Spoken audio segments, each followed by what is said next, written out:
Welcome back to Dan's Messy Garage.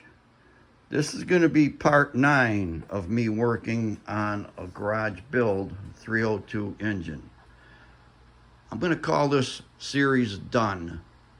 I didn't do much to the engine since the last video when I put the intake on, because I'm waiting for parts and I'm waiting for things to get done, and I still need to buy things.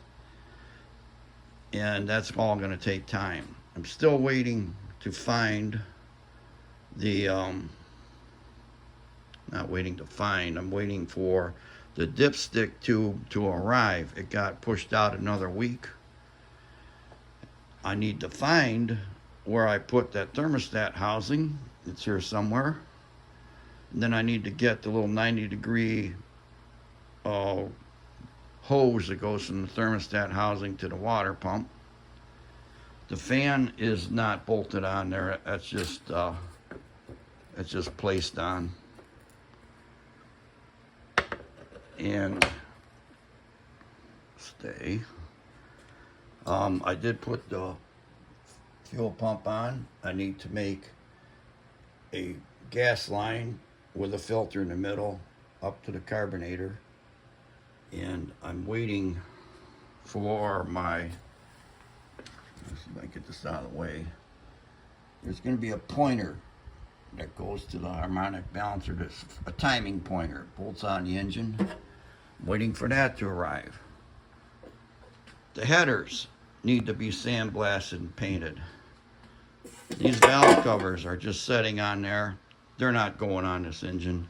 I just set them on there to keep the dust out of the valve train. This isn't the distributor that's going in here either. That's just plopped in there for video purposes. And I need a starter. When I bought the engine from the F-150, it did not come with a starter. The guy was keeping it.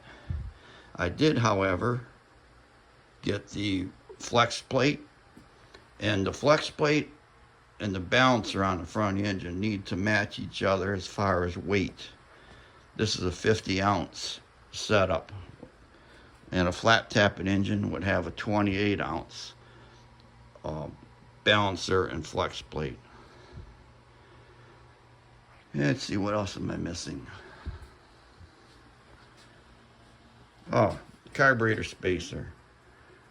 If there's hood clearance, which there should be, I like to have at least a 1/2 inch spacer. Better yet, an inch spacer. That keeps the heat from the carburetor and helps prevent, but not cure, vapor lock.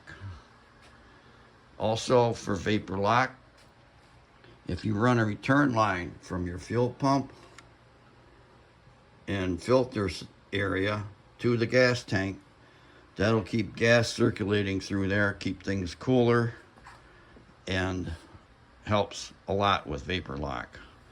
Now, Chrysler makes a nice little fuel filter that has 2 outlets. It's got an inlet and 2 outlets. Inlet, of course, from the pump. One goes to the carburetor. The other outlet runs back into the gas tank. You have to run a return line, which can be a pain in the butt, but that will help on those hot days when you're sitting in traffic, just idling. And let's see what else. There's something else I thought I was missing or needed to do, but I'm going to call this series done. This engine will go into a car eventually, and if that happens soon, I'll make a video of that. But I don't know when that's going to happen. You know, the parts are a week or 2 out, and you know, headers need to be blasted and coated or painted or something. And I don't want to string these videos out, so we'll just say this is the end. Thanks for watching, and you can stay tuned to my channel for other videos. I never know what they're going to be on. And have a great day. Bye.